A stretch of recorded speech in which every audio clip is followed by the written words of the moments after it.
Nous allons reprendre le verset dans le livre des Éphésiens.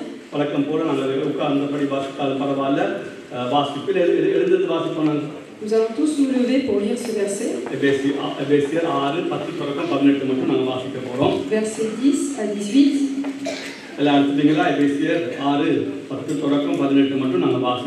Éphésiens 6, verset 10 à 18.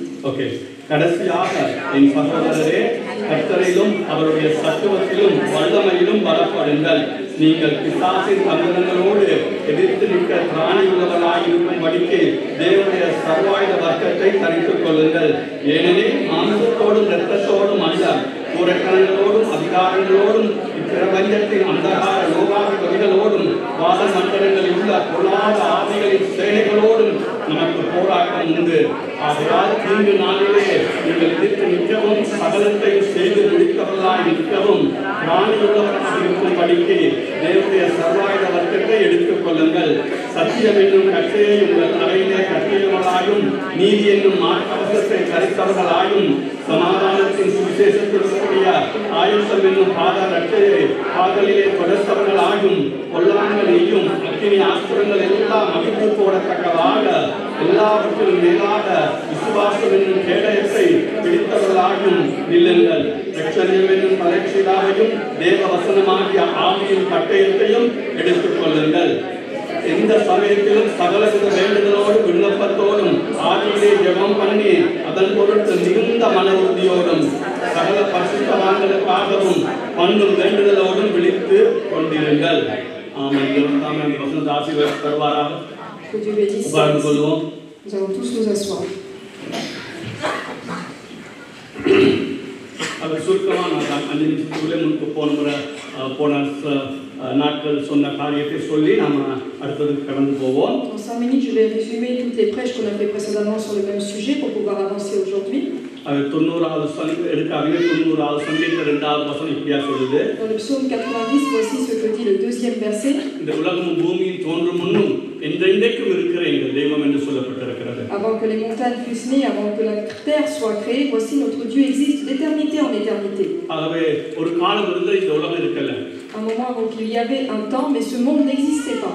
ஆதியாகமம் 1:1 தேவன் இந்த வானத்தை பூமியை சிருஷ்டித்தார். D'après Genèse 1:1, c'est Dieu qui créa les cieux et la terre.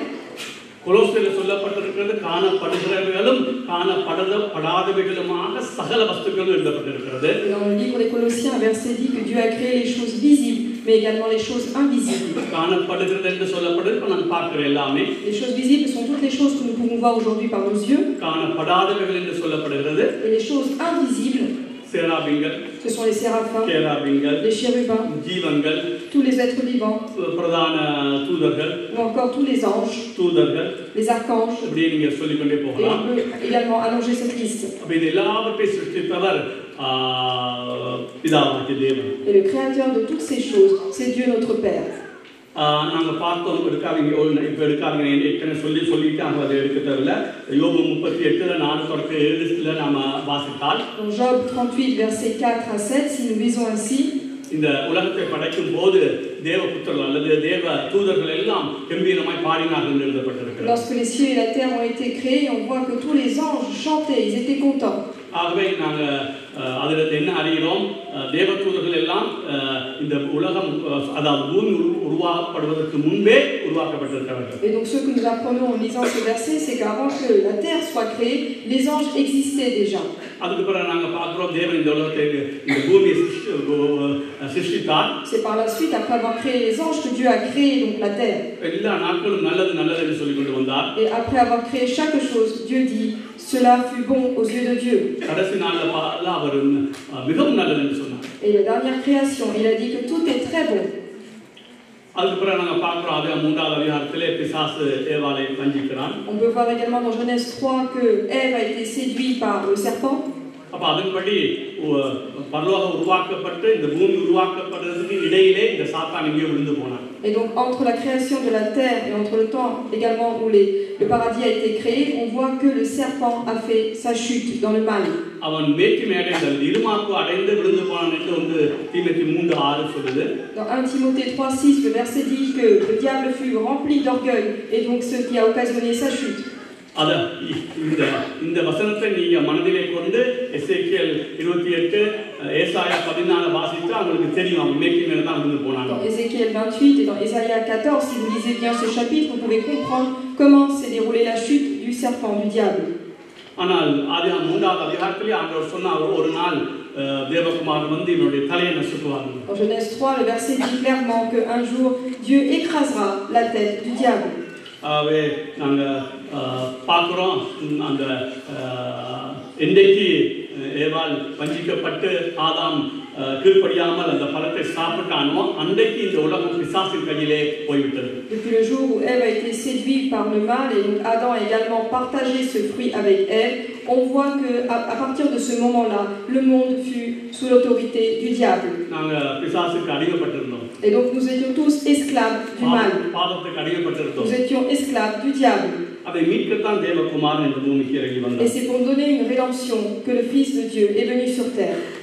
சாத்தானை குறித்து சாதாரணமா எடை போடக்கூடாது. Nous ne devons pas prendre d'un poids léger sur la personnalité du diable. நான் சொன்னேன் நல்லா மிகவும் நல்லாய் படைத்த அந்த உலகத்தை இந்த அளவுக்கு கேவலப்படுத்தி வச்சிருக்கிறது சாத்தானுடைய வேலை. Un monde qui a été si bien créé où on ne manquait de rien, où c'était plénitude, voilà de quelle façon le diable a amené aujourd'hui. அதுதான் அந்த 6வது பார்க்கிறோம். அந்த கால லோகாதிபதிகளோடும் துரைத்தனங்களோடும் பொல்லாத ஆவிகளோடும் எங்களுக்கு ஒரு போராட்டம் உண்டு. C'est ce qu'on voit dans Éphésiens 6 qui indique que nous avons aujourd'hui une bataille contre ces autorités, contre les ténèbres, contre toutes ces dominations du mal. வேறு சொல்லுதான் கொல்லையும் அழிக்கவும் தான் வந்திருக்கிறான். La Bible dit que le diable est venu pour voler et également pour tuer. தேவனுடைய எல்லா நல்ல சிருஷ்டிப்பையும் கெடுக்கத்தான் அவன் வந்திருக்கிறான். Afin de profaner toutes les bonnes créations qui ont été faites par les mains de Dieu. இன்றைக்கு உலகத்தார் மாத்திரமல்ல ரட்சிக்கப்பட்ட நமக்குள்ள பல பிரச்சனைக்கு காரணம் நம்ம பிசாசை குறித்து ஒரு அறிவில்லாமல் இருக்கிறது.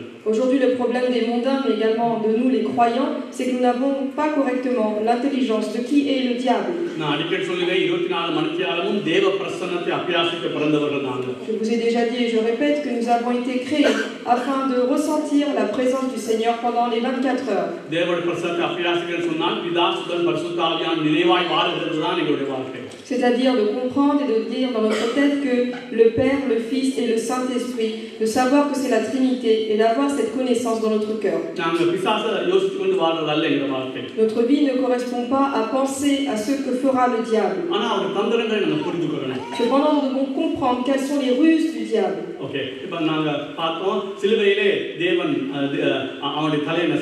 Nous avons vu que sur la croix, Dieu a écrasé la tête du serpent. Colossiens 2, chapitre 15. Il a dépouillé les dominations et les autorités et les a livrées publiquement en spectacle, en triomphant d'elles par la croix. துரைத்தனங்களையும் அதிகாரங்களையும் முறிந்து கொண்டு வெளியரங்கமான கோலமாக்கி அவைகளின் மேல் சிலுவையிலே வெற்றி சிறந்தார். அப்ப இந்த தேவகுமார் இந்த பூமிக்கு பிறந்ததுக்கு பல நோக்கம் இருக்கிறது. அந்த ஒரு நோக்கம் இந்த பிசாசுடைய தலையை நசுக்க. Le Fils de Dieu est né sur terre pourquoi? Pour écraser la tête du diable. பிசாசை அழிக்கதான் தேவகுமார் இந்த உலகத்திலே வந்தார். Le Fils de Dieu est venu sur terre pourquoi? Pour tuer donc le diable, pour ce qu'il a fait de mal.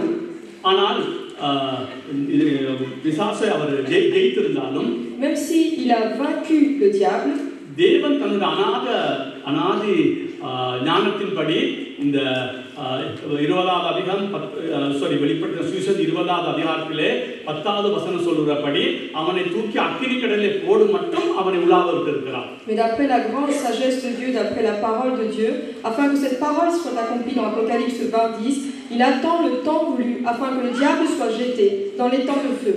ஒரு வசனத்தை வாசிப்போம். 16வது அதிகாரம் ரோமரிலே 16வது அதிகாரம் Romains chapitre 16 20 verset 20. Le Dieu de paix écrasera bientôt Satan sous vos pieds. Que la grâce de notre Seigneur Jésus-Christ soit avec vous. Amen. சமாதானத்தின் தேவன் சீக்கிரமாய் சாத்தானை உங்கள் கால்களின் கீழே நசுக்கி போடுவார்.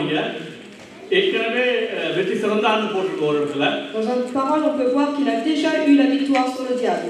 அப்படின்னு சொன்னா அவனுக்கு நியாய தீர்ப்பு கொடுக்கப்பட்டாயிற்று. Cela veut dire qu'il a déjà été jugé. ஆனா அவன் முழுவதுமா எப்ப நசுக்கப்படுவான்? அது இங்க சொல்லப்பட்டிருக்குது, சீக்கிரமா நசுக்கி போடுவார்னா முற்றுமுழுதா நசுக்கி போடுவார். Et la parole de Dieu dit ici qu'il sera écrasé bientôt, ça veut dire de façon totale. வெளிப்படுத்தின சுவிசேஷம் Apocalypse, 20வது அதிகாரம் chapitre 20, 10வது வசனம். verset 10. Et le diable qui les séduisait fut jeté dans les temps de feu et de soufre, où sont la bête et le faux prophète. Et ils seront tourmentés jour et nuit au siècle des siècles. மேலும் அவர்களை மோசம் போக்கின பிசாசானவன் மிருகமும் கள்ள தீர்க்கதரிசியும் இருக்கிற இடமாகிய அக்கினியும் கந்தகமான கடலிலே தள்ளப்பட்டான். அவனோட கடைசி முடிவு இன்னும் வரல. Donc on voit ici que cette finalité ne s'est pas encore accomplie. ஏற்கனவே தீர்ப்பு எழுதியாச்சு தீர்ப்பு. C'est déjà sûr que la condamnation, le jugement a été annoncé pour lui. ஆனா கடைசி முடிவு இன்னும் வரல. Mais cette finalité n'est pas encore accomplie à ce jour. அதனால தான் அவன் கொஞ்சம் காலம் இருக்குன்னு அவனுக்கு தெரியும். C'est pour ça que le diable sait très bien qu'il lui reste peu de temps pour agir. தான் சிலுவையிலே தோற்று போனேன்னு அவனுக்கு தெரியும். Il sait très bien qu'il a perdu cette bataille sur la croix. அக்கினி கடலிலே தான் போடப்படுவது அவனுக்கு தெரியும். Et il sait également qu'il sera jeté dans cet étang de feu. அதனால தான் என்ன சொல்லுது, அவன் கொஞ்சம் காலம் இருக்குன்னு சொல்லி அவன் பயங்கரமாக இந்த உலகத்திலே இறங்கி இருக்கிறான். Et c'est pourquoi la Bible dit clairement qu'il sait qu'il y a peu de temps et il essaie de trouver des occasions de chute pour pouvoir en ramener plusieurs vers l'enfer. 12வது வெளிப்படுத்தின சுவிசேஷம் 12 வாசிப்போம். Apocalypse 12:12. C'est pourquoi réjouissez-vous, cieux, et vous qui habitez dans les cieux. Malheur à la terre et à la mer, car le diable est descendu vers vous, animé d'une grande colère, sachant qu'il a peu de temps. ஆகையால் பரலோகங்களே, அவைகளில் வாசமாய் இருக்கிறவர்களே, களிகூருங்கள். பூமியிலும் சமுத்திரத்திலும் குடியிருக்கிறவர்களே, ஐயோ, பிசாசானவன் தனக்கு கொஞ்ச காலம் மாத்திரம் உண்டென்று அறிந்து மிகுந்த கோபம் கொண்டு உங்களிடத்தில் இறங்கினபடியால் உங்களுக்கு ஆபத்து வரும் என்று சொல்ல கேட்டேன். ஓகே, இது வெளிப்படுத்தின சுவிசேஷம் எழுதப்பட்டது ரட்சிக்கப்பட்டவங்க தான். Donc là, le livre d'Apocalypse a été écrit pour les personnes croyantes. ஆகவே இன்றைக்கு நாங்க ரொம்ப கவனமா ஜாக்கிரதையா இந்த பிசாசு தந்திரங்களை நாங்க கண்டறிந்து வாழணும். C'est pourquoi avec vigilance, avec attention, nous devons reconnaître les ruses du diable et savoir vivre correctement. இப்ப சர்வாத வர்க்கத்தை நான் கற்றுக்கொடுக்கிறது முன்பாக, avant de connaître quelles sont les armes de Dieu et que je vous les enseigne, சிலுவைக்கும் அந்த அக்கினி கடலுக்கும் இடையில இவன் என்ன எங்க விசுவாசிக்கு என்ன செய்வான்ன்றதை நாம கற்றுக்கொண்டால் நாம எதிர்த்து நிக்கிறது இன்னும் சுலபமா இருக்கும். Il faut d'abord connaître quelles sont les ruses qu'utilise le diable entre le chemin de la croix et les temps de feu. Il faut savoir quelles sont les armes qu'il utilise afin de pouvoir agir et tenir ferme contre celles-ci. Okay, முதலாவது நம்ம பார்க்க போறோம். Premièrement, nous allons voir. Okay, என்ன செய்வான் அவன்? பிசாசு என்ன செஞ்சு கொண்டிருக்கிறான் எங்களுடைய மக்களை? Nous allons voir que fait le diable aujourd'hui. Comment est-ce qu'il agit dans le monde? நான் ரட்சிக்கப்படாத மக்கள் மத்தியில் சொல்லல. Et je ne parle pas des personnes qui ne connaissent pas Dieu. ரட்சிக்கப்பட்டவர்கள் மத்தியில் நான் பேசுகிறேன். Je parle uniquement des personnes qui sont sauvées. மத்தேயு 13 அதிகாரத்திற்கு கொள்வோம். Matthieu chapitre 13. 3-4 வாசிப்போம். 13-3-4. Matthieu chapitre 13 versets 3 et 4. Il leur parla en parabole sur beaucoup de choses et il dit: un semeur sortit pour semer. Comme il semait, une partie de la semence tomba le long du chemin. Les oiseaux vinrent et leur mangèrent. அவர் அநேக விசேஷங்களை உவமைகளாக அவர்களுக்கு சொன்னார். கேளுங்கள், விதைக்கிறவன் ஒருவன் விதைக்க புறப்பட்டான். அவன் விதைக்கையில் சில விதை வழி அருகே விழுந்தது. பறவைகள் வந்து அதை பட்சித்து போட்டது. Verset 19. Lorsqu'un homme écouta la parole du royaume et ne la comprend pas, le malin vient et enlève ce qui a été semé dans son cœur. Cet homme est celui qui a reçu la semence le long du chemin. ஒருவன் ராஜ்யத்தின் வசனத்தை கேட்டு உணராதிருக்கும் போது பொல்லாங்கல் வந்து அவன் இருதயத்தில் விதைக்கப்பட்டதை பறித்துக் கொள்கிறான். அவனே வழியருகே விதைக்கப்பட்டவன். பொல்லாங்கல் சொல்லப்பட்டது பிசாசு. Ici le malin, c'est-à-dire c'est le diable. Okay, இப்போ கவனமா கேளுங்க. Nous allons écouter. இன்னொரு வசனத்தை வாசிப்போம். 20வது அதிகாரம் அப்போஸ்தலர் 32 வாசிப்போம். Actes chapitre 20 verset 32. 20-32. Actes chapitre 20 verset 32. Et maintenant, frères, je vous recommande à Dieu et à la parole de sa grâce, à celui qui peut édifier et donner l'héritage avec tous les sanctifiés. இப்பொழுதும் சகோதரரே, நீங்கள் பக்தி விருத்தி அடையவும் பக்தி விருத்தி அடைனா நீங்க வளர, நீங்க ஆவிக்குரிய ரீதியாக பலம் கொள்ள வளர, பரிசுத்தமாக்கப்பட்ட அனைவருக்குள்ளும் உங்களுக்கு சுதந்திரத்தை கொடுக்கவும் வல்லவராயிருக்கிற தேவனுக்கும் அவருடைய கிருபையுள்ள வசனத்துக்கும் உங்களை ஒப்புக் கொடுக்கிறேன். வசனம் நமக்கு என்ன கொண்டு வரும்? பக்தி விருத்தியை கொண்டு வரும். Que nous apporte la parole, elle nous permet d'être édifiés, c'est-à-dire de grandir dans la parole de Dieu. பக்தி விருத்தினா உங்களுக்கு வளர்ச்சியை கொண்டு வரும். Cela nous apporte à la croissance dans la parole de Dieu. நான் உங்களுக்கு ஏற்கனவே சொல்லி இருக்கிறேன், பிசாசு முதலாவது நீங்க ரட்சிக்கப்படாதபடி இருக்க உங்களை வகை பார்ப்பான். La première chose que fait le diable, il fait en sorte que vous ne soyez pas réellement sauvés. அப்படி ரட்சிக்கப்பட்டால் எந்த ஒரு உபயோகம் இல்லாத ஒரு கிறிஸ்தவனாய் நாங்கள் வாழ்றதுக்கு அவன் முயற்சி எடுப்பான். Et si vous êtes déjà une personne sauvée, alors il fera en sorte que vous ne croissiez pas, que vous ne grandissez pas dans le Seigneur. இதுல சொல்லி இருக்குது, இந்த வேத வசனம் தான் நமக்கு பக்தி விருத்தி கொண்டு வருது, அல்லது வேத வசனம் தான் நமக்கு ஒரு வளர்ச்சியை கொண்டு வருது, ஒரு முதிர்ச்சியை கொண்டு வருது. Ici le verset nous dit clairement que c'est la parole de Dieu qui nous édifie, qui nous donne la force, qui nous permet de grandir dans le Seigneur. ஆகவே பிசாசு அந்த வசனங்களை அவன் எடுக்க பார்க்கிறான். Et donc ce que fait le diable ici, c'est qu'il va enlever la parole pour qu'elle n'entre pas dans notre cœur. நீங்க எல்லா சபைகளிலும் பார்க்கலாம், ஜெபம் பண்றவங்க கூட கொஞ்சம் பரவாயில்லாம இருப்பாங்க, ஆனா வேதத்தை வாசித்து நான் சொன்னது போல தியானம் பண்ணி அந்த வசனங்களை மனனம் பண்ணுகிற ஜனம் ஒரு சொற்ப ஜனமா தான் இருப்பாங்க. Vous pouvez voir également dans les autres églises, c'est une généralité parmi donc les croyants. Certains prient, prennent le temps de la prière, mais ceux qui lisent la Bible et font la méditation, ceux qui s'approchent de la parole de Dieu sont vraiment très moindres. நான் அன்னைக்கு ஒரு German ஒரு பிள்ளை எனக்கு எடுத்தது telephone. La dernière fois, il y avait une personne qui habite l'Allemagne qui avait téléphoné au pasteur. நான் அது வரைக்கும் சொல்லிட்டு வந்தேன், நீ ஒழுங்கா ஜெபம் பண்ணணும், வேதத்தை வாசிக்கணும், தியானம் பண்ணணும், அப்படி இல்லைன்னா நீ வளர மாட்டேன். Et donc le pasteur m'avait donné comme conseil, il faut absolument que tu pries, que tu lises également la parole de Dieu afin de méditer sa parole pour grandir dans le Seigneur. அந்த பிள்ளை நல்ல கெட்டிக்காரன்னு சொல்லிருக்கு. Et on peut dire que cet enfant est un enfant brillant. உலக ரீதியா பார்க்கும்போது de la façon de l'intelligence dans le monde. ஆனா நான் கேட்டேன், நீங்க ஜெபம் பண்றியான்னு? நீங்க சொன்னபடி நான் அப்படியே ஜெபம் பண்றேன்னு சொன்னாங்க. Quand le pasteur a posé la question, est-ce que tu pries? Elle a dit oui, chaque matin je prie. வேத வாசிப்பு பத்தி கேட்டேன். Et donc il a posé la question concernant la lecture de la Bible. அவங்க சொன்னாங்க, நான் வாசிக்கிறேன். Elle m'a dit donc je lis la Bible. ஆனா நேத்து வாசித்து என்னன்னு விளங்கி கொடுத்து எனக்கு கிரகிக்கிறதுக்கு எனக்கு முடியல. Mais pour comprendre et retenir ce que je lis hier, je n'y arrive pas. நல்லா கவனிங்க. Écoutez bien. அந்த பிள்ளை இத்தாலியில இருந்து வந்த பிள்ளை. C'est une enfant qui est partie d'Italie pour partir en Allemagne. நான் இங்க வந்து எப்படி தான் இது ஜெர்மன் லாங்குவேஜ் படிக்க போகுதுன்னு யோசிச்சேன். Et donc le pasteur s'est posé la question, mais comment est-ce qu'elle va apprendre l'allemand? ஆனா ஜெர்மன் படிச்சு Mais elle a appris l'allemand.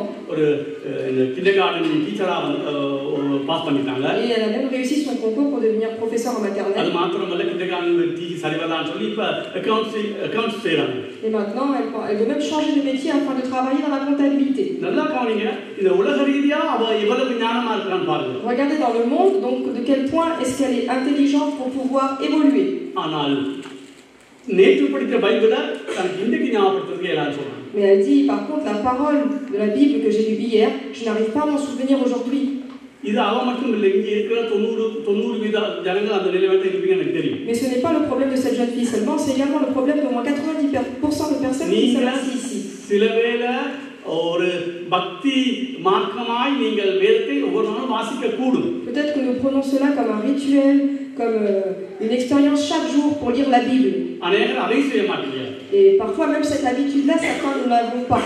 ஆனா நான் கேட்கிறேன், எத்தனை பேர் நேற்று படித்ததை நேற்று இரவோ எப்பயோ அதை தியானம் பண்ணி அது என்ன சொல்லுது, அது எனக்கு என்ன நன்மை கொண்டு வருது, அல்லது துதிக்கிறதுக்கு அது ஏதாவது வசனத்துக்கு உதவி செய்தா, அது நான் கீழ்ப்படிக்கிறதுக்கு ஏதாவது அது இருக்குதா, அது தேவன் என்னோடு ஏதோ ஒரு வார்த்தை பேசி இருக்கிறார், என்னை உயிர்ப்பித்து இப்படி சொல்லக்கூடிய ஜனங்கள் எத்தனை பேர் நீங்க இதுல இருக்கிறீங்க? Et combien d'entre vous réellement, quand vous lisez la Bible le matin, est-ce que vous le reprenez le soir pour encore reprendre en mémoire les paroles, vous posez la question, qu'est-ce que cette parole va m'apporter, méditer sur la parole, qu'est-ce que cela peut m'aider pour faire un chant, ou bien encore dans ma vie, qu'est-ce que je peux changer? C'est pourquoi lorsque nous commençons à prier, nous n'arrivons pas à prier. Parce que la parole de Dieu n'est pas dans notre cœur.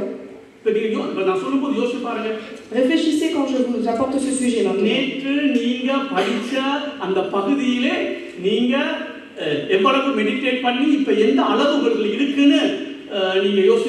Les paroles de la Bible que vous avez lues hier, à quel point aujourd'hui vous vous en souvenez, à quel point est-ce que vous les avez réellement méditées? நான் சொல்லுவேன் இதை 90% விதமான ஆட்களுக்கு எதுவும் அந்த வேத இப்போ நேற்று வாசித்ததே விளங்கியிருக்காலும் அது விளங்கி இருந்தாலும் அது தெரிஞ்சிருந்தாலும் அதுக்கு இன்றைக்கு என்ன வாசிச்சோங்கிறதே நினைவு இல்லாமலே நாங்கள் வாழ்கிற ஒரு ஜாதி தான். Le pasteur dit que nous sommes des personnes à 90% qui lisons la Bible et ne nous rappelons pas aujourd'hui, nous n'avons pas acté ou compris ce que nous avons lu pour pouvoir encore grandir dans le Seigneur. நான் ஜெபத்தை குறைச்சி பேசுறவன் அல்ல. Et je ne parle pas en disant que la prière est moins importante. ஜெபம் பண்ணாம நீ வேதம் வாசிச்சு ஒண்ணும் நடக்க போறது இல்ல. Mais si tu pries mais que tu ne lis pas la Bible, alors rien n'arrivera. ஆனா நீ ஜெபம் பண்ணி வேதத்தை வாசித்து அதை தியானம் பண்ணாவிட்டால் எந்த பிரயோஜனம் வராது. Mais si tu pries et que tu lis la Bible, mais que tu ne médites pas la parole lue, alors rien n'arrivera non plus. ஜெபம் பண்ணனுக்கு ஒரு வார்த்தை நான் தரேன். Je vais vous montrer une parole pour ceux qui prient. யோவான் 15 எடுத்துக்கொள்ளுங்க. Jean chapitre 15. ஒரு வசனத்துக்கு பழைய ஏற்பாட்டில் நீதி எடுக்காதீங்க. வேதத்தை கேட்காதவனுடைய ஜெபமும் கேட்கப்பட மாட்டாது. Dans l'Ancien Testament, un verset dit que celui qui n'écoute pas la parole, alors Dieu n'écoutera pas sa prière. 15:7. Yohan 15:7. Jean 15, verset 7. Si vous demeurez en moi et que mes paroles demeurent en vous, demandez ce que vous voudrez et cela vous sera accordé. நீங்கள் என்னிலும் என் வார்த்தைகளிலும் உங்களில் நிலைத்திருந்தால் நீங்கள் கேட்டுக்கொள்வதெதுவோ அது உங்களுக்கு செய்யப்படும். நீங்கள் என்னில்னா நான் சொன்னது அடிக்க சொன்னதானே இந்த practice of the presence of God. நீங்க என்னில்னா நீங்க என்னையே நினைச்சு கொண்டிருந்தால் 24 மணி நேரம் திரியே தேவனுடைய நினைவா நீங்கள் வாழ்ந்தால் Si vous demeurez en moi, veut dire que si vous êtes toujours dans la pensée du Seigneur. அது மாத்திரமல்ல நீங்க என்ன நினைச்சு பிதா சுதன் பரிசுத்த ஆவியான என்ன செய்தான்னு சொல்லி 24 மணி நேரம் யோசிக்கிறது மாத்திரமல்ல அது சொல்லப்பட்டிருக்கிறது நீங்கள் என்னிலும் என் வார்த்தை உங்களிலும் நிலைத்திருந்தால். Le verset dit également et si mes paroles demeurent en vous. வார்த்தை நிலைத்திருக்குனா என்ன நீங்க வாசிச்சு அதை மெடிடேட் பண்ணி அதை பாடமாக்கி பிறகு மெடிடேட் பண்ணி அதை நீங்க செய்தால் கவனிங்க இதையேதான் அந்த நீதிமன்றம் சொல்லுது வேதத்தை கேளாதுன்னா கேட்டு அதை தியானம் பண்ணி அதை செய்யாதவனுக்கு ஜெபத்தை நான் கேட்க மாட்டேன். C'est pourquoi dans le proverbe il est dit que celui qui lit la parole, celui qui prie mais qui ne lit pas la parole, qui ne la rapporte pas dans son cœur, alors Dieu n'écoutera pas sa prière. Il est important de lire la Bible et de la méditer pour comprendre ce que dit la parole de Dieu. தேவனுடைய சித்தத்தின்படி கேட்டால் யோவான் சொல்லப்பட்டிருக்கு நான் நீங்க தேவனுடைய சித்தத்தின்படி கேட்டால் நான் தருவேன். La Bible dit également dans ce verset que si vous demandez d'après la volonté de Dieu, alors il vous accordera. கவனிங்க இந்த வேத வசனத்தை வாசிச்சு அதை மனப்பாடம் பண்ணி அதை தியானம் பண்ணி நாங்க அதை செய்தால் நாங்க அதுதான் மண்டையில் இருக்க போகுது. அப்ப நாங்க ஜெபிக்கும் போது தேவ சித்தத்தின்படியே அது இயற்கையாய் ஏன்னா முழுக்க வார்த்தை உள்ள இருந்தா நாங்க வார்த்தையின்படி தான் நாங்க ஜெபம் பண்ண போறோம். Donc il est important de lire la Bible, d'apprendre le verset et également méditer la parole. À ce moment-là, quand je vais prier, naturellement, je vais prier des paroles qui seront en rapport avec le verset que je viens de lire et de méditer. அதனாலதான் அவன் வார்த்தையை இன்னைக்கு எனக்கு தெரியும் கேட்கிற இந்த வார்த்தையை வெளியில போகும்போது 90% நீங்க என்னன்னு தெரியாம போவீங்க. Malheureusement, je crois également qu'encore aujourd'hui, en lisant cette parole et en sortant de l'église, encore 90% des personnes, nous allons oublier ou ne pas comprendre ce qu'on vient de lire ensemble. Je ne dis pas qu'il est important et absolument que tout le monde peut comprendre à 100%.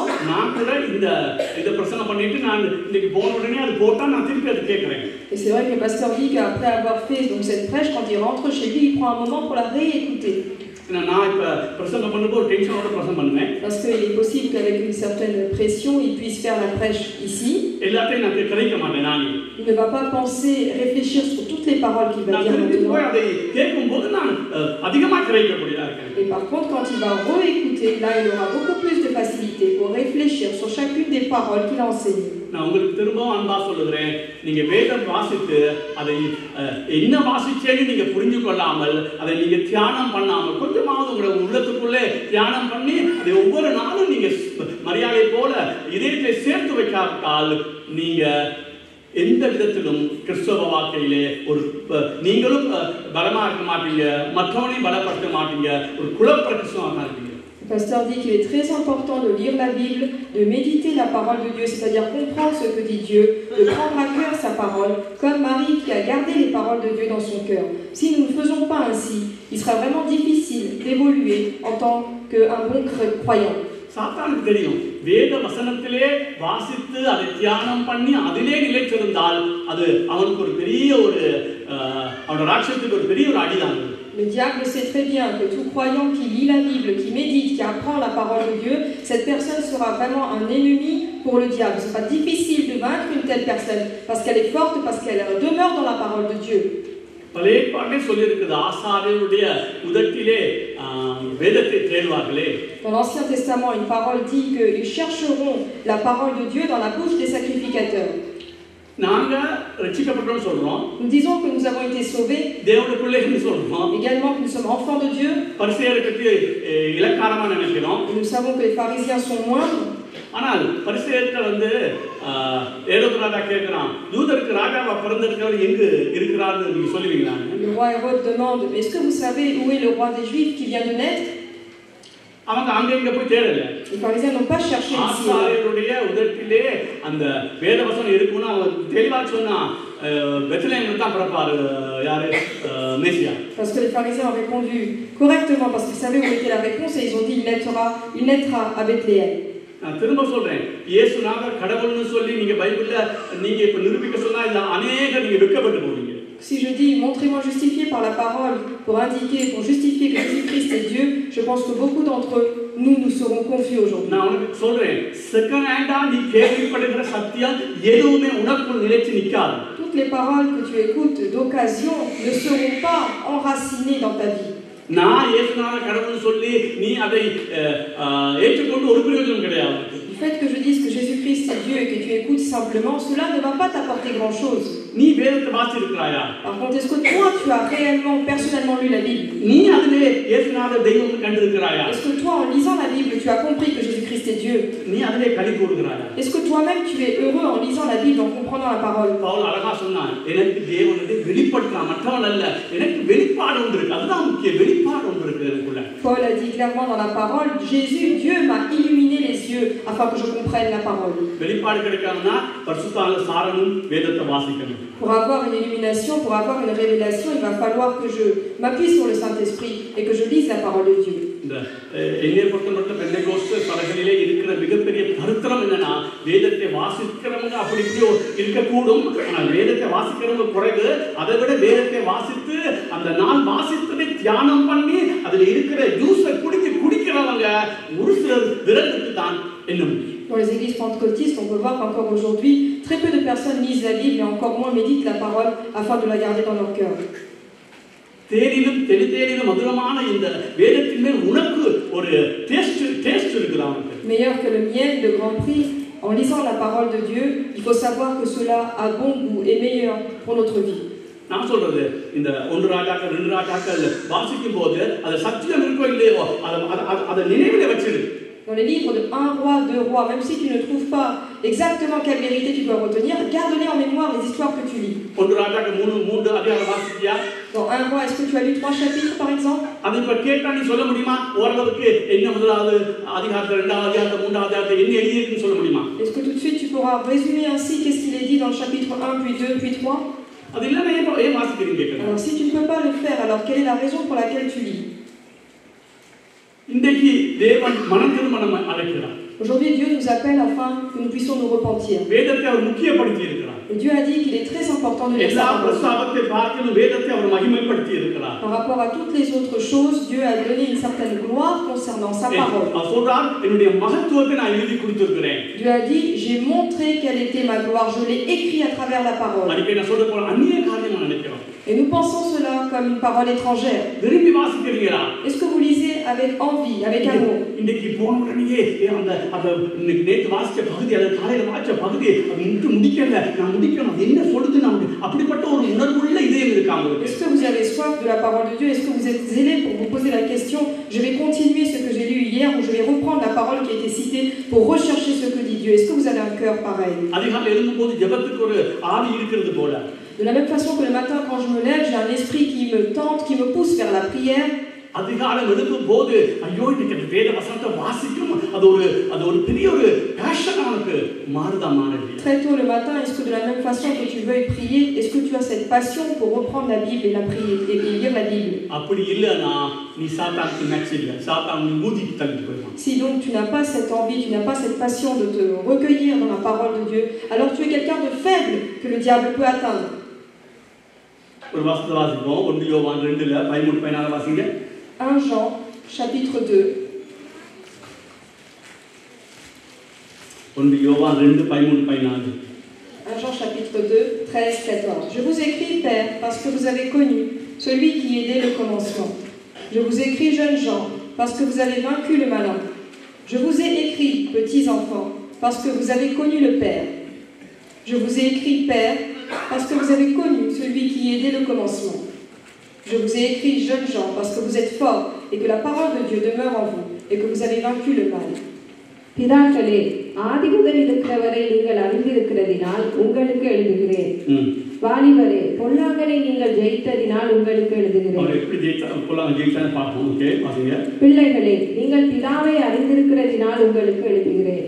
பிதாக்களே, ஆதி முதல் இருக்கிறவரை நீங்கள் அறிந்திருக்கிறதினால் உங்களுக்கு எழுதியிருக்கிறேன்.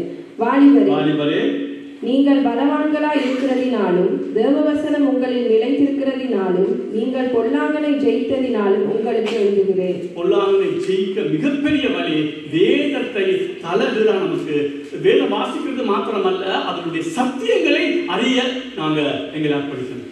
Vaincre le mal, donc ce dont nous avons besoin, c'est passer du temps pour connaître la parole de Dieu et connaître, apprendre par cœur ce que dit la vérité. நல்லா கவனிங்க, இந்த வேத வசனத்தினூடாக ஒரு வசனத்தினூடாகவும் பிசாசை ஜெயிக்க முடியும். அந்த ஆவியானவர் அந்த வசனத்தை தரும்போது lorsque nous sommes confrontés à une bataille avec le diable, même avec un seul verset, si le Saint-Esprit nous parle, nous pouvons vaincre le diable. Mais de façon générale, nous n'avons pas toujours cette situation. Parce que nous devons lire la Bible, et nous devons connaître la vérité. Alors la vérité nous affranchira.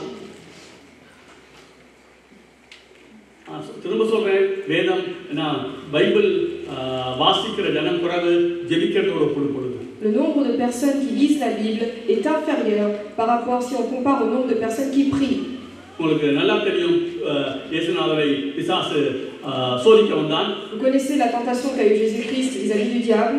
மூன்று சோதனையிலும் வேத வசனத்தை சத்தியமே அவர் எடுக்கல, வேத வசனத்தை code பண்ணினான். Et dans les 3 tentations, Jésus-Christ a rappelé ce que disait la parole. Si nous ne connaissons pas la parole de Dieu, nous ne pourrons pas vaincre. Et je m'inclus dedans, parce que je ne suis pas une chandelle particulière.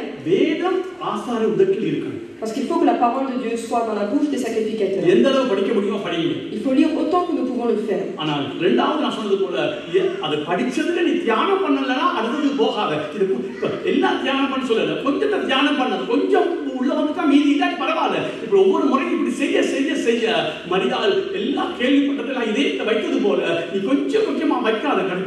Et la deuxième chose que tu dois faire, c'est qu'en lisant la parole de Dieu, il est important de méditer sa parole. Si tu lis quelques chapitres, même si tu ne médites pas tout l'ensemble, il faut méditer ce que tu vois d'important dans cette parole, afin de garder dans ton cœur ce que tu prends de ta lecture.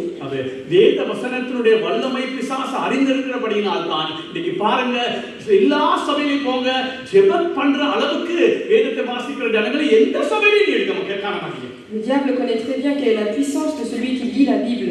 C'est pour ça qu'il fait en sorte, même si on compare dans d'autres églises, qu'il y a beaucoup moins de personnes qui lisent la Bible, qui montrent de l'importance à la lecture de la parole de Dieu. Je vous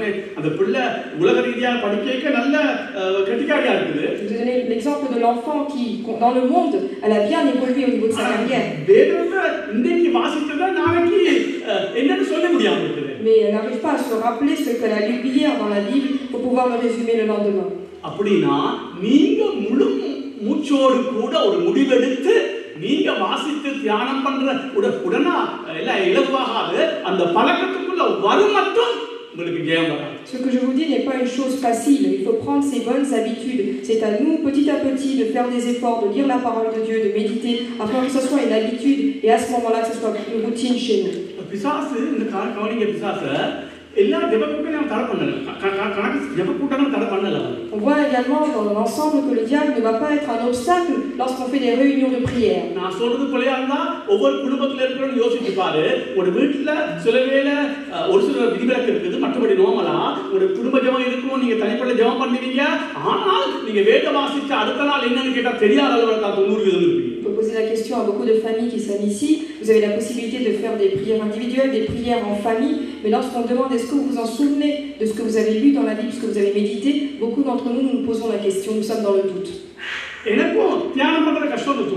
le pasteur dit, j'avoue également qu'il est difficile pour moi de méditer la parole. Mais j'essaye petit à petit.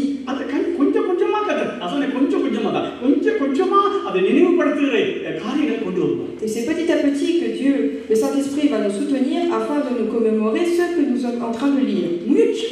Mais c'est à nous de faire l'essai.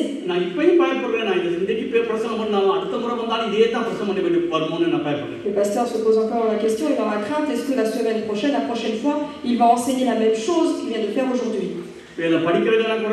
Parce qu'aujourd'hui nous sommes peu à lire la Bible.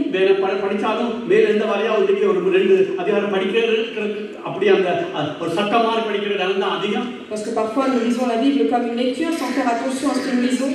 சரி அப்படி ஒரு வெளியே படித்தாலும் அதை meditate பண்ணி இரவு பகலா படுக்கும்போது எங்கேயாவது போகும்போது இந்த காலை என்ன படித்தேன், சரி இது படித்தேன், இது என்ன அடுத்ததுல என்ன வந்து இது என்ன சொல்லுது, எனக்கு என்ன பிரயோஜனம், இதுல எது நான் முக்கியமா இருக்கு, இப்படிப்பட்ட ஒரு தியான வாழ்விலே இருக்கிற ஜனங்கள் இப்ப கை வைத்தா நான் நினைக்கிறேன் நான் வெளியில போயிடும், நீங்க கை வைத்தாங்க நான் வெளியில போயிடும். Et si nous lisons la Bible et que je pose la question combien d'entre nous quand nous lisons la Bible, est-ce que dans la journée est-ce que nous posons la question qu'est-ce que j'ai lu, qu'est-ce que je dois faire, qu'est-ce qui était important, nous sommes vraiment très peu à pouvoir acquiescer que nous avons compris et méditons la parole que nous avons lue le matin. பிசாசுக்கு தெரியும், நல்லா கவனிங்க, பிசாசுக்கு நல்லா தெரியும் நீ விழுந்து 24 மணி நேரம் ஜெபிச்சாலும் நீ வேதத்தை வாசிக்காமல் வேதத்துக்கு ஏற்றபடி நீ மாறாமல் வேதம் சொல்லுகிற சத்தியத்துக்கு கீழ்ப்படியாமல் வேதத்துக்கு கற்பனைகளுக்கு கீழ்ப்படியாவிட்டால் உன்னுடைய ஜெபம் கேட்கப்பட மாட்டாதுன்னு பிசாசுக்கு தெரியும். 24 hours நீ தொடர்ந்து ஜெபிச்சாலும் ஒன்றும் கேட்காதுன்னு பிசாசுக்கு தெரியும். Le diable sait très bien que même si nous faisons une prière même 24 heures dans la journée ou que nous passons beaucoup de temps dans la prière dans une journée, il sait très bien que nous n'arrivons pas à lire la Bible, à comprendre les commandements de Dieu, à les exécuter, à voir quels sont les conseils de Dieu, à les prendre à cœur et pouvoir les mettre en action. Il sait très bien que si nous n'avons pas la parole de Dieu, il est facile pour lui de nous vaincre. பிசாசு ஏன் எங்களை ஜெபிக்க விட்டுட்டு ஏன் வேதத்தை வாசிக்கிறது மட்டும் ஒன்றுமே வாசிக்காம தியானம் பண்ணாம அவன் மடக்கி வச்சிருக்கான்? Pourquoi est-ce que le diable laisse le temps de prier chacun de nous dans notre vie et fait en sorte que nous ne prenons pas le temps de lire la parole de Dieu?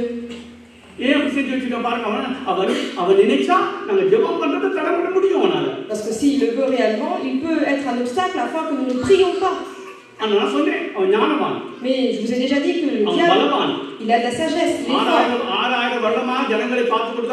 Depuis plusieurs milliers d'années, il est en train d'observer les fils de l'homme. Et voilà ce qu'il a. Il nous laisse prier. Prier avec larmes. Mais il ne faut pas lire la Bible. Il ne faut pas connaître la vérité. Il ne faut pas obéir au commandement de Dieu.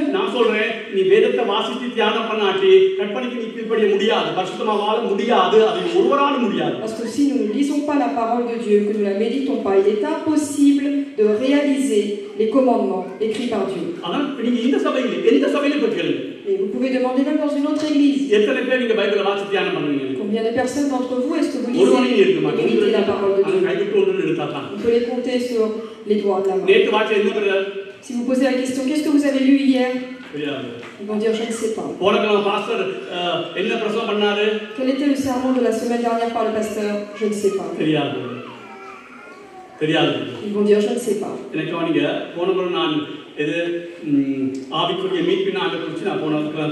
dernière fois, j'ai parlé de la rédemption divine.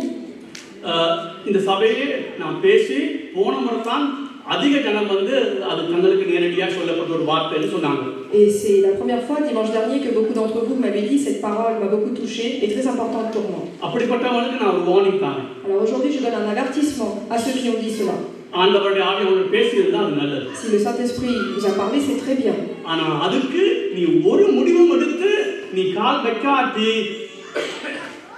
ஒரு பிரயோஜனம் வராது. நீ நல்லதுன்னு சொன்னதுதான் உனக்கு நல்லது, வேற ஒரு பிரயோஜனம் வராது. Vous avez dit que c'est bien, que vous avez écouté cette parole, que Dieu vous a parlé, mais c'est à vous maintenant de franchir le pas, de faire ce que Dieu vous demande. இன்னைக்கு நீங்க வார்த்தை கேக்குறீங்க. Aujourd'hui vous écoutez cette parole. பிசாசு ரெடியா நிக்கிறான். Et le diable est encore prêt. அங்கவனிங்க வழியருகில போட்ட உடனே அவன் புடிச்சிட்டான். Dès qu'on a semé donc les graines dans le chemin, il a tout de suite venu pour les voler. ஏன்னா அவனுக்கு தெரியுது பக்தி விருத்தியை கொண்டு வரும். Parce qu'il sait très bien qu'à travers ces graines, cela va apporter la piété. கொண்டு வரும். Que cela va apporter une libération dans la vie des வேத croyants. வசனம் தேவனை அறிகிற அறிவுக்கு நேராக நடத்தும். Parce que la parole de Dieu va nous affranchir de tout ce qui est mauvais. தேவன் யார் என்பதை புரிந்து கொள்வதற்கு வேத வசனத்தினூடாக தான். C'est par la parole de Dieu que nous allons comprendre qui est Dieu. இத வாசித்து தியானம் பண்ணா இவன் பரிசுத்தமா வாழ போகிறான். Le diable sait que s'il lit la parole et qu'il médite, il va grandir dans la sainteté. இவன் இப்படி வாசித்து கீழ்ப்படிந்தால் உங்களுடைய ஜெபங்கள் கேட்கப்பட போகுது. S'il lit la parole de Dieu et qu'il prie correctement, alors Dieu apportera réponse à ses prières. அப்ப பிசாசு நினைக்கிறான் நல்லா ஜெபம் பண்ண விட்டுட்டு வேத வசனத்தை வாசித்து தியானம் பண்றதோ அல்லது மனனம் பண்றதோ அதை பற்றி இரவு பகலா சந்தோஷப்பட்டு அதை யோசிக்கிறதையோ தடை பண்ணி விட்டுட்டான். Donc ce que fait le diable, c'est qu'il laisse les croyants faire leur prière, mais il est un obstacle pour qu'ils ne puissent pas lire la Bible, qu'ils ne puissent pas méditer, pour qu'ils ne puissent pas obéir au commandement de Dieu. நான் சொல்றேன் பிசாசு இருக்கிறதுக்கு நல்ல ஒரு point ஒன்று சொல்றேன். இல்ல நீ நம்பினா நான் இருக்கிறதுக்கு ஒரு பாயிண்ட் தரேன். Je vais vous dire un point clairement pour vous démontrer que le diable existe. இந்த சபையிலேயே எத்தனை பேர் நீங்க யூனிவர்சிட்டி போனவங்க இருக்கீங்க? Dans cette église, par exemple, il y a beaucoup d'entre vous qui est déjà allé à l'université. நல்லா படிச்சு இன்ஜினியராவோ அல்லது ஏதோ ஆர்க்கிடெக்டோ இருக்கீங்க, நர்ஸ் மாதிரி இருக்கீங்க, அப்படி கணக்கு இருக்கீங்க. Il y a donc des grands métiers comme des ingénieurs ou bien des architectes ou encore plein d'autres métiers. நான் சொல்றது கேளுங்க. இவங்க படிச்சு இவ்வளவு மார்க்ஸ் எடுத்து யூனிவர்சிட்டிக்கு போய் டிகிரி முடிச்சிட்டாங்க. Toutes ces personnes ont bien étudié, ils ont été à l'université, ils ont obtenu des bonnes notes et aujourd'hui ils font un bon métier. English தெரிஞ்ச கணக்கு பேர் இருக்கீங்க. Beaucoup d'entre vous connaissez l'anglais. படிச்ச கணக்கு பேர் இருக்கீங்க. Beaucoup d'entre vous avez bien étudié. எல்லாத்துக்கும் போய் கேளுங்க. Posez la question à toutes ces personnes. வேதத்தை வாசிச்சு உங்களுக்கு தியானம் பண்ண முடியதா இருக்குதா? Est-ce que vous lisez la Bible? Est-ce que vous méditez la parole de Dieu? Ils vont dire non. Pourquoi? உலக வாழ்க்கையிலே டிகிரி எடுக்கிற அளவுக்கு போக முடியும், ஒரு மாஸ்டர் பட்டம் எடுக்கிற அளவுக்கு இவங்களால படிச்சு போக முடியும். ஆனா ஒரு அதிகாரம் வாசிச்சு அடுத்த நாள் தியானம் பண்ணி சொல்லுனா அந்த படிச்ச ஆளுக்கு சொல்ல முடியல. Aujourd'hui nous avons la capacité donc de pouvoir avoir de bons diplômes, d'avoir un master, une licence et autres, mais nous n'avons pas la possibilité de lire la Bible, de méditer et dire qu'est-ce que nous avons lu, qu'est-ce que nous avons compris. Pourquoi? பிசாசு அந்த அளவுக்கு கவனமா இருக்கிறான் இந்த காரியத்துல. Parce que le diable est très vigilant afin que nous ne puissions pas grandir dans la parole de Dieu. Peut-être que tu connais l'anglais. Bien, nous connaissons le français. Nous avons obtenu des diplômes. ஜாக்கிரதையா இருந்து வாசித்து தியானம் பண்ணணும், இத கட்டாயம் நான் தியானம் பண்ணி ஆகணும்னு ஒரு விடாப்பிடியா இல்லாவிட்டால் பிசாசு அந்த பிசாசு கடைசி மட்டும் உன்னை விடாது தியானம். Et si aujourd'hui nous ne sommes pas zélés, nous ne sommes pas vraiment, nous n'avons pas l'envie en nous de lire la parole de Dieu, de méditer sa parole, que cette soif n'est pas en nous, alors nous ne l'aurons pas, parce que c'est le but du diable et nous nous laissons dans l'envie du diable afin qu'il puisse nous éloigner de la parole de Dieu, d'être libérés par la parole. C'est à nous de réfléchir. Ou alors de prendre une bonne décision. Pas seulement de lire la parole. C'est sûr qu'au départ ce sera difficile. Par exemple dans Matthieu nous allons commencer à lire 3 chapitres. Avant de dormir. C'est à nous de réfléchir qu'est-ce que nous avons lu ce matin, qu'est-ce qu'il en était dans ces 3 chapitres. Et à ce moment-là, quand il y a des versets qui sont très importants à vos yeux, alors c'est à vous de les apprendre par cœur. Et si vous continuez à faire ça chaque jour, alors vous et la Bible, vous n'en ferez qu'un.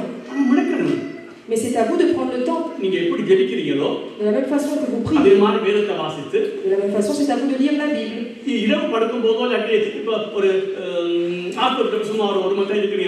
Ou admettons que vous avez 1 heure de pause lorsque vous êtes dans vos occupations. Alors c'est à vous de méditer ce que vous avez déjà lu. Ou bien vous pouvez écouter la Bible dans l'écoute auditive, mais c'est à vous de remémorer ce que vous avez déjà lu le matin. Tant qu'il n'y aura pas un tel changement dans notre vie, alors, on ne pourra pas, je ne pourrai pas également vaincre le diable. சரி, நான் முடிக்கிறேன். கவனிங்க, இந்த 1 வசனம் மட்டும் நம்ம வாசித்து முடிக்கிறேன். எடுங்க. Nous allons lire quelques versets encore. நெகேமியா 9:3 வாசிங்க. Néhémie 9:3. 9, verset 3.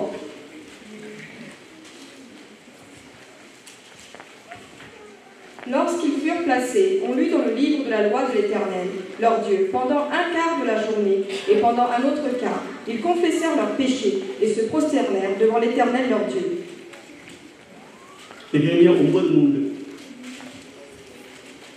அவர்கள் எழுந்திருந்து தங்கள் நிலையில் நின்றார்கள். அப்பொழுது ஒரு ஜாமம் மட்டும் அவர்களுடைய தேவனாகிய கர்த்தரின் நியாயப்பிரமாண புஸ்தகம் வாசிக்கப்பட்டது. ஒரு ஜாமம்னா கிட்டத்தட்ட 3 மணித்தியாலம். பின்பு ஒரு ஜாமம் மட்டும் அவர்கள் பாவ அறிக்கை பண்ணி 3 மணித்தியாலம் வேத வாசகம் கேட்டிருக்காங்க. Un quart de la journée correspond à 3 heures pendant lesquelles ils ont écouté la parole de Dieu. உபாகமம் 31:11. Deutéronome 33, 11. வேதத்தை இங்கே வாசிங்க, அப்ப தெரியும் வேத வசனத்துடைய முக்கியத்துவம் என்னன்னு. 31:11. 31, 11. 31:11. Verset 11. Quand tout Israël viendra se présenter devant l'Éternel ton Dieu, dans le lieu qu'il choisira, tu liras cette loi devant tout Israël, en leur présence. உன் தேவனாகிய கர்த்தர் தெரிந்து கொள்ளும் ஸ்தானத்தில் இஸ்ரவேலர் எல்லாரும் அவருடைய சந்நிதியில் சேர்ந்து வந்திருக்கும் போது இந்த நியாயப்பிரமாணத்தை இஸ்ரவேலர் எல்லாரும் கேட்க அவருக்கு முன்பாக வாசிக்க கடவாய்.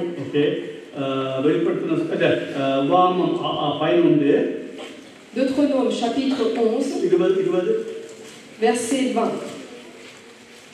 Tu les écriras sur les poteaux de ta maison et sur tes portes.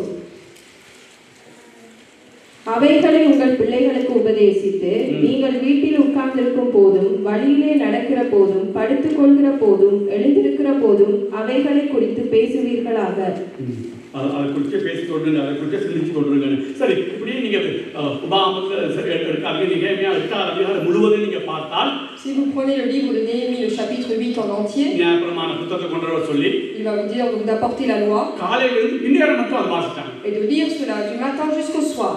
பழைய ஏற்பாடு சொல்லப்பட்டது ஒரு ராஜா வந்தா, Dans l'Ancien Testament, il est dit qu'un roi est venu. அவன் தனக்கு ஒரு நியாயப்பிரமாண புத்தகத்தை எழுதி வாங்கி வச்சுட்டு il a demandé donc un livre de la loi. ஜீவ உள்ள காலமெல்லாம் அதுக்கு கீழ்ப்படியத்தக்கதாக அவன் வாசிக்கணும். Il a gardé pour lui afin de accomplir tous ses commandements tous les jours de sa vie.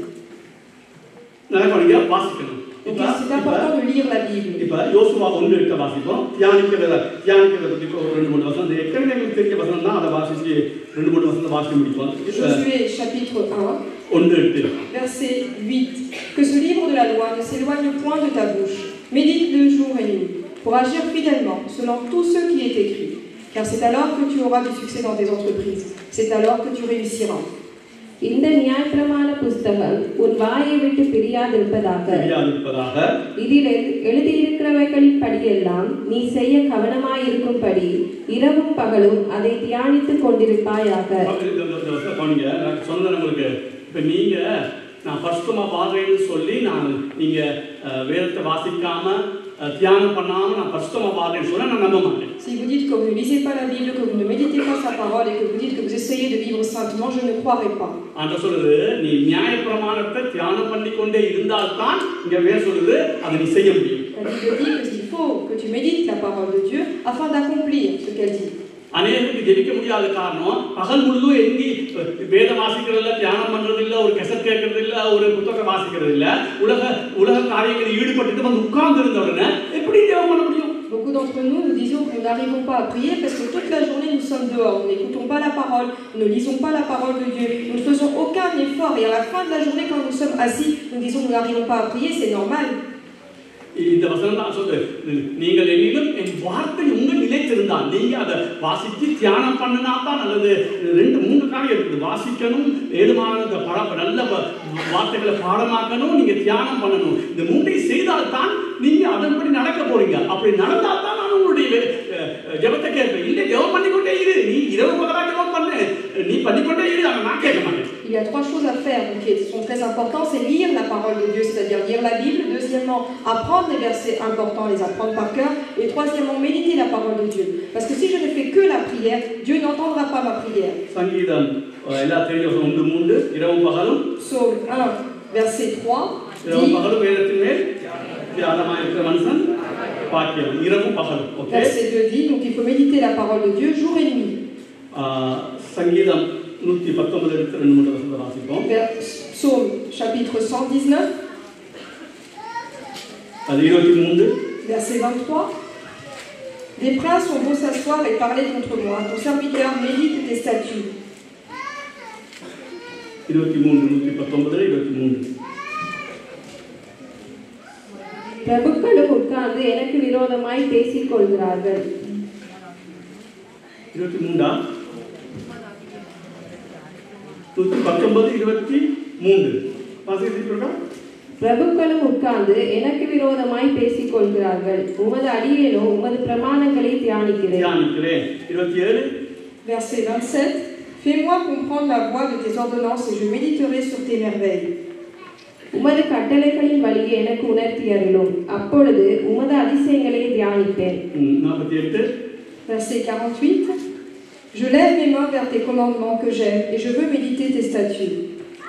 நான் பிரியப்படுகிற உமது கற்பனைகளுக்கு கையெடுப்பேன். உமது பிரமாணங்களை தியானிப்பேன். 78. Verset 78. Qu'ils soient confondus les orgueilleux qui m'oppriment sans cause. Moi je médite sur tes ordonnances. அகங்காரிகள் என்னை பொய்களினால் கெடுக்க பார்த்தபடியால் வெட்கப்பட்டு போவார்களாக. நானும் உமது கட்டளைகளை தியானிப்பேன். ஓகே, சரி. நான் சொல்றேன், இப்போ முடிய போறேன். இப்போ இது வேத வார்த்தையை குறித்து நாங்கள் அதிகமாக நம்ம கேள்விப்பட்டிருக்கோம், அதிகமாக நாங்கள் பிரசங்கம் பண்ணியிருக்கிறோம். Nous avons entendu et le pasteur a également enseigné concernant la parole de Dieu. ஏன் அப்படி செய்கிறோம்? Pourquoi est-ce que nous faisons ainsi? நான் சொல்றேன், பேதுரு சொல்லும்போது சொல்றான், உங்களுக்கு தெரிஞ்ச சத்தியம் தான்.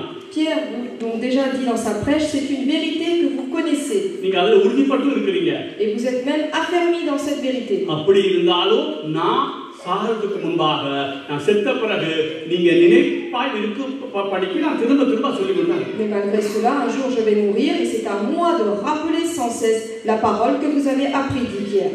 ஓகே, நான் சொல்றேன், முதலாவது நாங்க பிசாசை ஜெயிக்கணும்னு சொன்னால் வேதத்திலே நாங்கள் தேறினவர்களாக இருக்கணும். Pour vaincre le diable, donc nous avons besoin de grandir dans la parole de Dieu. இஸ்ராவை பற்றி சொல்லும்போது Concernant Ezra, அவன் வேதத்தில் தேர்ந்தவன் மட்டுமல்ல, il n'est pas seulement quelqu'un qui avait la connaissance de la parole de Dieu, அவன் பக்குவப்பட்டிருந்தான். mais il est également quelqu'un qui suivait, qui accomplissait la parole de Dieu. நாங்க சொல்றது இந்த வேதத்தை வாசிக்கிறது மட்டும் காணாது. Parce que seulement lire la parole de Dieu ne va pas suffire. வாசிக்கணும், Il faut la lire, தியானம் பண்ணணும், il faut la méditer, பாடமாக்கக்கூடிய வசனங்கள் பாடமாக்கி நாங்கள் வச்சிருந்தா இன்னும் அதிகமாக தியானம் பண்ணலாம். il faut apprendre les versets nécessaires afin de bien grandir dans la méditation. அப்பதான் நாங்க இந்த பிசாசை ஜெயிக்க முடியும். Et à ce moment-là, nous pourrons vaincre le diable. சத்தியத்தை அறிய சத்தியம் உங்களை விடுதலை ஆகும். Connaissez la vérité vous affranchira. இந்த வேத வசனம் தான் சத்தியம். Et donc qu'est-ce que la vérité? C'est la parole de Dieu. வேத வசனம் ஒவ்வொரு வசனமும் சத்தியம் நான் சொல்லல. Je dis pas que chacun des versets est la vérité dans la Bible, mais la vérité est incluse dans la Bible. பிசாசுக்கு தெரியும், அதை படிச்சால் விடுதலை அடையும். Et le diable sait que celui qui lit cette parole va être affranchi. பக்தி விருத்தி அடைவான். Il va être édifié. அவனுடைய ஜெபம் கேட்கப்படும். Et que sa parole sera entendue. அவன் திரியேக தேவனை சரியாய் புரிந்து கொண்டு ஆராதிக்க முடியும். Il sait très bien que ce croyant connaîtra la Trinité et pourra bien glorifier Dieu. அப்படி செய்யும்போது நம்ம ராஜ்யத்துக்கு பிரச்சனை வரும். Et il sait que toute personne qui fait ainsi va nuire à la construction de son royaume. அதனால தான் விதைச்சோட இந்த சபையில வேறமே போக வேண்டாம். இந்த சபையில இன்னைக்கு விதைச்சிருக்கோம், இன்னைக்கு வெளியில போனோம்னா சாரி ஒன்றும் தேவையில்லை. இன்னைக்கு கேட்கற இதை எத்தனை பேர் செய்யற நீ கையை ஏற்றாதீங்க. நீங்களே யோசிங்க, எத்தனை பேர் நீங்க ஒழுங்கா செய்ய போறீங்க. C'est à nous du coup de se poser la question, la parole que nous avons entendue aujourd'hui, est-ce que nous allons prendre à cœur et nous allons l'acter? அடுத்த கிழமை இதே வசனத்தை போய் பேசினாலும் இதே மாதிரி தான் இருக்க போறீங்க. Ou est-ce que dimanche prochain, si on parle de cette même parole, nous allons avoir les mêmes visages? எத்தனை பேருக்கு இவ்வளவு தான் சொல்லிட்டேன், வேதத்தில் சமாதானம் இருக்குதா? Parce qu'il est important de se poser la question, est-ce que nous avons une paix en nous? இயற்கையா வேதம் வாசிக்க ஒரு ஆர்வம் இருக்குதா? Quand nous lisons la Bible, est-ce que nous sommes apaisés? அது சந்தோஷம் இருக்குதா? Est-ce que nous sommes dans la சத்தியங்களை joie? அதை கற்றுக்கொள்றீங்களா? Est-ce que vous êtes dans la joie quand vous apprenez la vérité? சாப்பிட அந்த யோபு சொல்றது போல எனக்கு சாப்பாடு கூட பெருசு இல்ல, எனக்கு வேத வசனத்தை வாசிக்காம இருக்க முடியாத நிலைமைக்கு தள்ளப்பட்டு இருக்கிறோமா? Comme Job a dit, est-ce qu'aujourd'hui nous sommes plus dans la volonté de manger de bons mets ou bien l'importance pour nous c'est la parole de Dieu? படிச்சு வேத வசனத்தை தியானம் பண்ணுகிறோம், அதுல ஒரு மனமகிழ்ச்சி இருக்குதா? Avant de dormir, est-ce que nous méditons sur la parole de Dieu et nous en sommes heureux? வேத வசனங்களை பாடமாக்குறோமா? பிடிச்ச வசனங்களை பாடமாக்குறோமா? Nous cherchons à apprendre par cœur les versets qui sont importants, que nous aimons. அப்படி இல்லைன்னா நாங்கள் பிசாசோட எந்த விதத்தில் நிறுத்திக்க முடியாது. Parce que s'il n'en est pas ainsi, on ne pourra pas vaincre le diable, tenir ferme contre le diable. Il est certain que Dieu a vaincu le diable. Et nous pouvons également le vaincre. Mais les mondains ne pourront pas faire ainsi. Est-ce que je vais vaincre le diable ou est-ce que je ne vais pas le vaincre? Tout dépend de moi. வேதத்திலே தேறினவர்களாய் வேதத்தை தேறின வேதபாரன் போல நாங்கள் வேதத்திலே தேறினவர்களாக இருக்கணும். Le plus important aujourd'hui, c'est d'avoir la connaissance de la parole de Dieu. நான் இப்படி சொல்றேன், நாங்க பிரசங்கம் பண்ணும்போது ஒரு வசனத்தை எடுக்கும்போது உனக்கு தெரியணும் இது ஏசாயாவில் சொல்லப்பட்டிருக்கு எல்லாம் தெரியும்னு சொல்லல, அடிக்கடி ஞாபகம் வரும். ஏசாயாவை இப்ப பாஸ் எடுக்க போறார், அல்லது எரேமியாவை எடுக்க போறார், அல்லது இது ஒசியாவை எடுக்க போறார். நான் பிரசங்கம் பண்ணும்போது அது தெரியுற அளவுக்கு உனக்கு வேதம் தெரியணும். Quand le pasteur fait sa prêche et qu'il dit une parole de Dieu, c'est à nous de comprendre et savoir de quel livre de la Bible est-ce que ce verset est tiré. Est-ce qu'il vient d'Ésaïe? Est-ce qu'il vient de Osée? De quel livre est-ce qu'il il reprend cette parole de Dieu? C'est à nous d'avoir une bonne habitude de la lecture de la Bible. De la même façon que j'ai une bonne amitié avec quelqu'un, je dois être très proche de la lecture de la parole de Dieu. C'est certain qu'il y a des défauts encore, mais petit à petit, on va avancer vers la plénitude. Il va falloir aujourd'hui encore franchir un pas pour avancer, pour lire la Bible, pour la méditer, et pour apprendre par cœur les versets qui nous plaisent.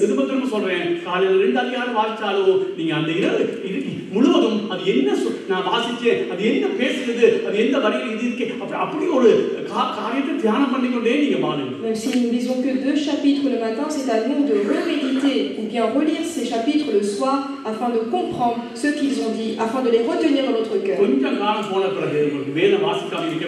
Et si vous faites cela comme une routine chaque jour que vous lisez quelques chapitres, au bout d'un certain temps, vous ne pouvez pas rester sans lire la Bible. Parce qu'un jour, si vous ne lisez pas la Bible et que vous endormez, alors vous serez vous-même confronté à une situation où vous ne vous plaisez pas. Et donc c'est à ce point-là que nous devons avoir une relation importante. Par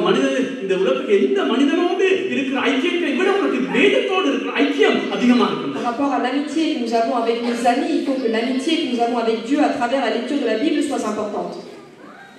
Nous allons prier. C'est à nous aujourd'hui de prendre une décision.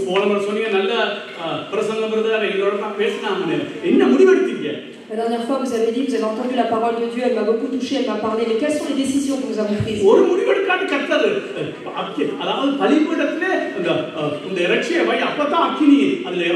Parce que c'est à nous aujourd'hui de nous offrir à Dieu afin qu'il puisse nous remplir. Alors vous affranchirez un pas et à ce moment-là, l'Esprit de Dieu sera en vous. Certains d'entre vous, peut-être, vous lisez la Bible. Il